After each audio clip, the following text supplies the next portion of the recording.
जब नाम आप सुने होंगे तो बात तो ध्यान में आई होगी कि भाई प्रत्येक वर्ष 5 दिन में ब्रह्मदेव जी शारीरिक कार्य कराते हैं राकेश जी, तो एक वर्ष भी गैप दे देना चाहिए।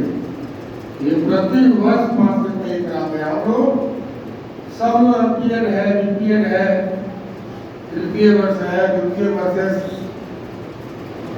वर्ष खेल का काम देख रहे हैं, शारीरिक का काम देख रहे हैं, सब कुछ जानते, कोई कमी नहीं है, कोई उसकी आवश्यकता नहीं है। जानते हैं हम लोग क्या पास में दिक्कत हो जाता है, क्या बात सुनकर मन में इसकी बात, बहुत लोग मन में इसकी बात नहीं होती, लेकिन कुछ लोगों में नहीं जाना चाहिए। जाने से कुछ नई नई बातें मिलती है, कुछ रूल रेगुलेशन जो होता है, नियम कानून जो होता है, हर साल बदलते रहता है हर इवेंट्स का, वो नयापन उसमें आया होगा तो सब जानकारी मिल जाएगी। शारीरिक शिक्षा की दृष्टि से, खेलकूद के दृष्टि से कुछ परिवर्तन हुआ, उससे जानकारी भी मिल जाएगी। वो आप होंगे, सोचते होंगे, रहते होंगे, प्रधानाचार्य का निर्देश होता होगा, मेमो मिलता होगा कि नहीं जाना है आपको, पत्र आया है या सूचना आई है, फिर आपको आना पड़ता। आज भी आए, परंतु वह प्रत्येक वर्ष प्रशिक्षण वर्ग करने का ही प्रतिफल है। इस वर्ष का जो अपना रिजल्ट हुआ है दक्षिण बिहार प्रांत का, सराहनीय प्रयास रहा है। 2-4 विद्यालयों का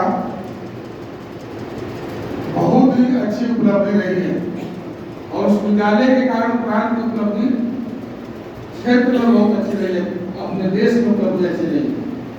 क्योंकि एसडीएम भाई ने भी गोल्ड लाया हमारा वाला, ये बहुत बड़ी उपलब्धि है। गोल्ड भी नहीं लाया, रिकॉर्ड भी बनाया हुआ, कई वर्षों का एसडीएम भाई का रिकॉर्ड भी पूरा बनाया।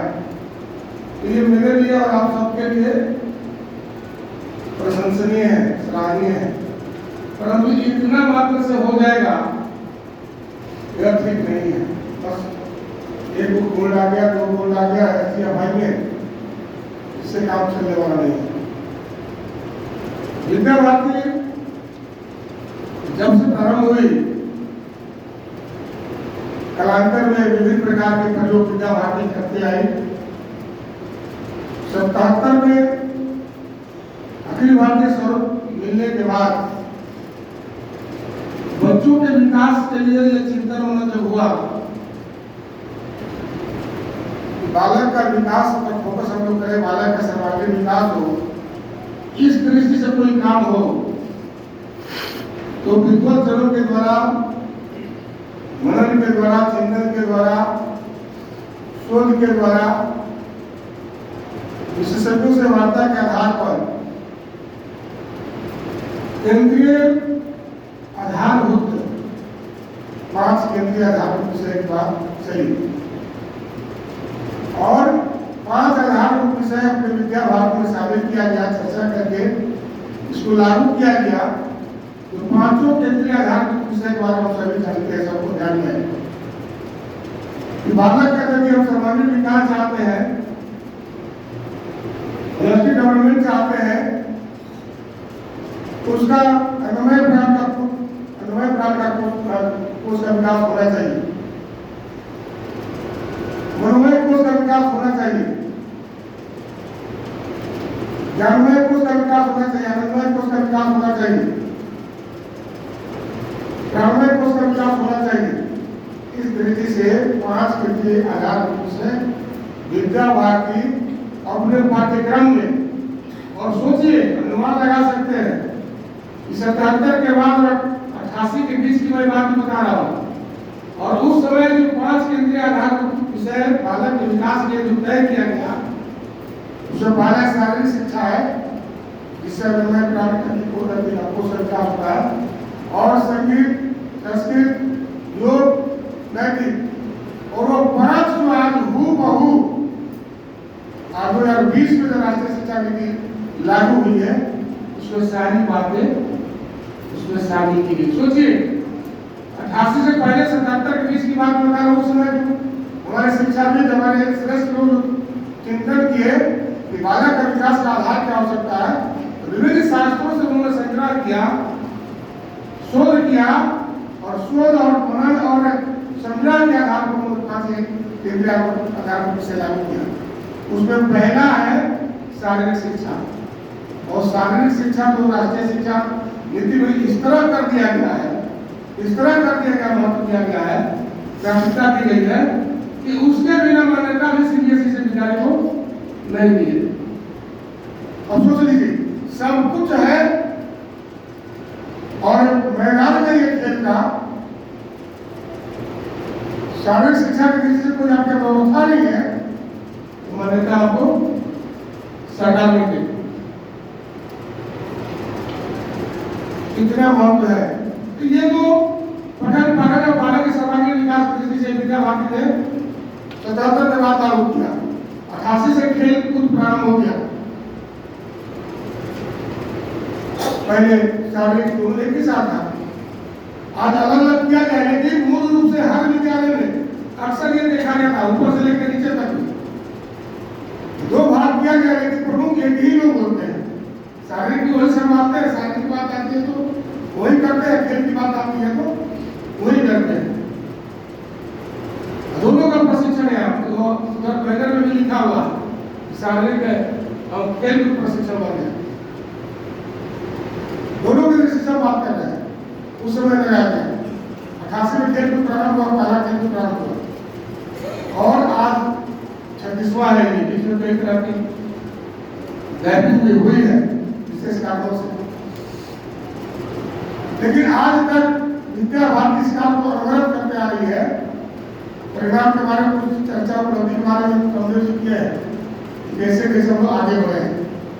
लेकिन आज जो स्थिति ऐसी है पूरे देश में कि हम कहीं भी ऊंचे स्वर में बोल सकते हैं कि विद्या भारती खेल कूद में एक स्तरीय खेल शिक्षा दे रही है, शारीरिक शिक्षा दे रही है। यह बेझिझक बोल सकते हैं, इस तरह की व्यवस्था बनी है। वो आज राष्ट्रीय शिक्षा नीति में भी पुरस्कार मिला है, ऐसा किया है। लेकिन आज राष्ट्रीय शिक्षा नीति की दृष्टि से और इसमें महत्व बढ़ाया गया है, उसमें पारंपरिक खेल की बातें की गई है। अब जो प्राचीन समय में बहुत सारे स्कूलों में इस बात को मैंने आग्रह किया था कि एमपीएड बीपीएड जो हमारे आचार्य दीदी जी है वो तो आएंगे, उनके लिए छूट है, उम्र का है, उम्र का बंधन उनके लिए नहीं है, रिटायरमेंट तक होंगे तो आएंगे। शेष जो हमारे आचार्य दीदी जी आते हैं तो 45 वर्ष से अधिक का उम्र नहीं, ऐसा मैंने तय किया था पूर्णकालिक बैठक में, और सूचना भी इसी तरह देती है, राकेश जी मैंने बात बताई थी। नए जो आएंगे वो 45 वर्ष तक हो, अधिक के नहीं हो, स्वस्थ व्यक्ति हो, वो आए।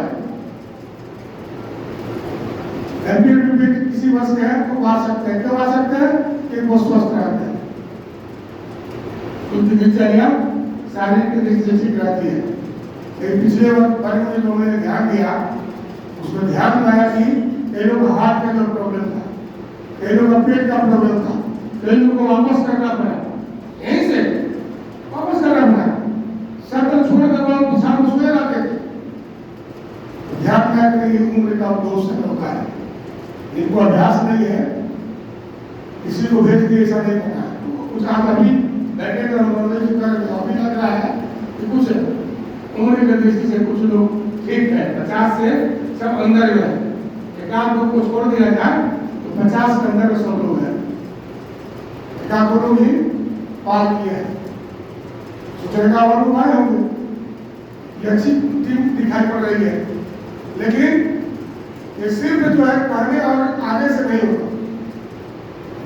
पिछले बार का जो प्रदर्शन आया, साल में 2 बार हम लोग बैठे हैं, पिछले बार में हम लोग बैठे तो हम आग्रह किए थे कि अब खेल कूद नहीं रहा, शारीरिक शिक्षा अब व्यक्तिगत जीवन में देखिए, व्यक्तिगत जीवन में अगर स्वस्थ आप नहीं है तो जीवन में आप कुछ नहीं कर सकते। आप आईपीएस बन जाइए, आईएएस बन जाइए, लेकिन स्वास्थ्य आपका ठीक नहीं है तो नौकरी अपने होने कोई काम नहीं आने, धन संबंधी कोई काम नहीं आने वाला।